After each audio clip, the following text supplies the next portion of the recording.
औरतों की स्थिति को सुधारने के लिए वुमेन्स एम्पावरमेंट की बात तो सब करते हैं। ये कोई नई बात नहीं है। वुमेन्स रिजर्वेशन बिल जो है ये कोई नई बात नहीं है, ये बहुत पहले बहुत पुरानी बात है।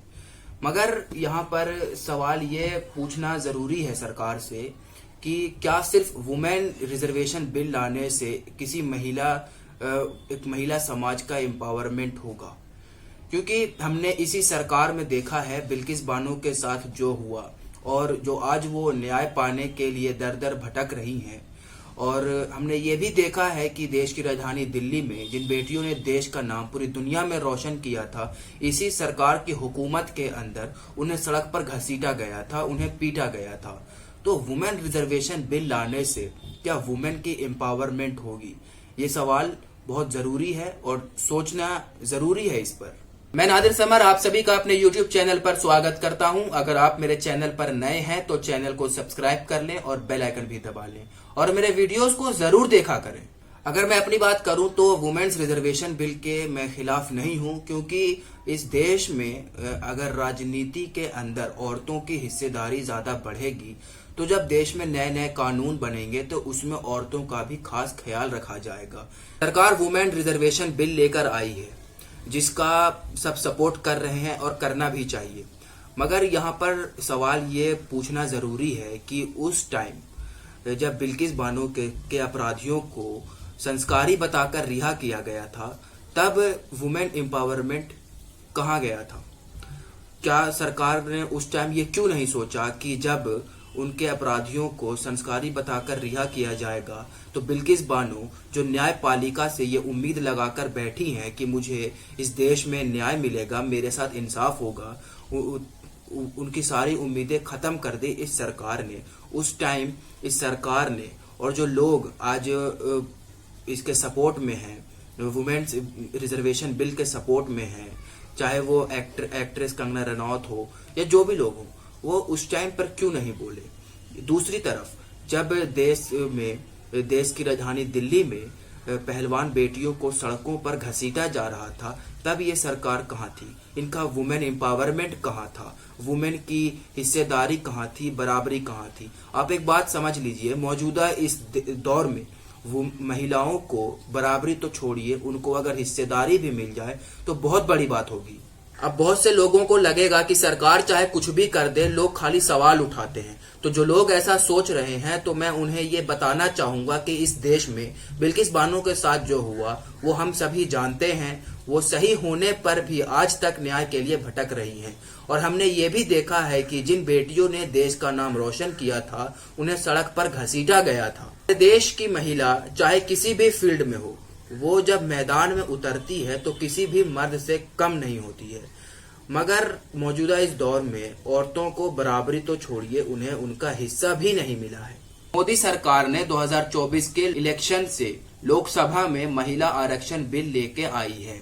चलिए इसके बारे में बात कर लेते हैं। 19 सितंबर को 128वें संविधान संशोधन बिल यानी नारी शक्ति वंदन विधेयक पेश किया। इसके मुताबिक लोकसभा और राज्यों के विधानसभाओं में महिलाओं के लिए 33% रिजर्वेशन लागू किया जाएगा। और ये फैसला ठीक भी है, क्योंकि इससे महिलाओं को भी उनका हिस्सा मिलेगा। इस फॉर्मूला के मुताबिक लोकसभा की 543 सीटों में से 181 सीट महिलाओं के लिए आरक्षित होंगी। मगर यहाँ एक ट्विस्ट है, वो समझ लीजिए।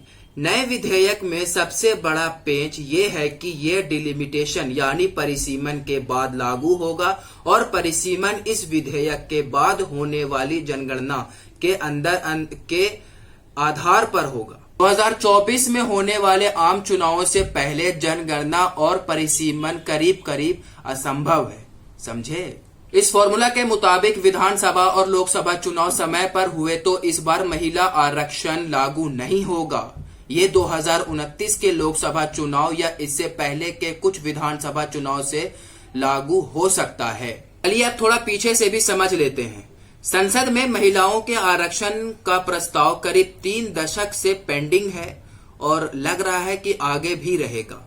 ये मुद्दा पहली बार 1974 में महिलाओं की स्थिति का आकलन करने वाली समिति ने उठाया था। साल 2010 में मनमोहन सरकार ने राज्यसभा में महिलाओं के लिए 33% रिजर्वेशन बिल को बहुमत से पारित करा लिया था, लेकिन उस समय सपा और राजद ने बिल का विरोध करते हुए तत्कालीन यूपीए सरकार से समर्थन वापस लेने की धमकी दे दी थी, जिसके कारण बिल को लोकसभा में पेश नहीं किया गया और ये पेंडिंग रह गया था।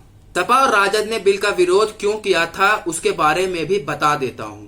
सपा और राजद महिला ओबीसी के लिए अलग कोटे की मांग कर रही थी। इस बिल का विरोध करने के पीछे ये तर्क था कि इससे संसद में केवल शहरी महिलाओं का ही प्रतिनिधित्व बढ़ेगा। दोनों पार्टियों की मांग थी कि लोकसभा और राज्यसभा में मौजूदा रिजर्वेशन बिल में से 1/3 सीट का कोटा ओबीसी और एससी की महिलाओं के लिए होना चाहिए। महिलाओं के रिजर्वेशन के लिए कई बार फैसले लिए गए हैं, जैसे साल 1931 में, 1947 में, 1971 में, 1974 में, 1988 में, 1993 में, 1996 में, 1998 में, 1999 में, 2004 में, 2008 में, 2009 में, 2010 में, 2014 में, 2019 में। मगर महिलाओं की क्या स्थिति है वो आप और हम सभी जानते हैं। ये मामला पिछले 3 दशक से पेंडिंग पड़ा है। इसके पीछे की वजह बता देता हूँ। ये रिजर्वेशन का मामला तब अटक जाता था जब अपोजिशन की पार्टियां इसमें अपना सहयोग नहीं देते थे, मगर इस बार सीन अलग है।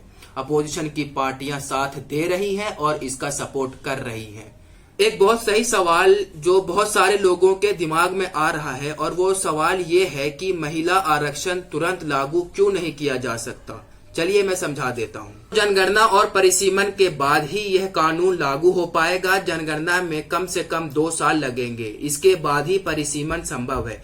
लेकिन मौजूदा कानून के तहत अगला परिसीमन 2026 से पहले नहीं हो सकता।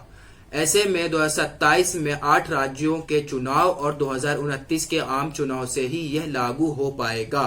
दूसरा सवाल, क्या राज्यों की भी सहमति जरूरी है? जी हाँ, आर्टिकल 368 के मुताबिक संविधान संशोधन बिल के लिए कम से कम 50% राज्यों की सहमति जरूरी होती है। हालांकि इस मामले में ज्यादातर पार्टियां समर्थन में हैं, इसलिए दिक्कत नहीं है, बस मामला एक जगह अटक रहा है। वुमेन रिजर्वेशन बिल अभी तुरंत लागू होना चाहिए या 2029 में? इसके बारे में आप जरूर बताएं। अभी से लेके 2029 तक बहुत टाइम है, इसके बीच में बहुत कुछ हो सकता है। इसके बारे में बातचीत खत्म भी हो सकती है, ये लागू भी हो सकता है, लोग और सरकार इसको भूल भी सकते हैं, और ये 3 दशक की तरह ही पेंडिंग भी रह सकता है।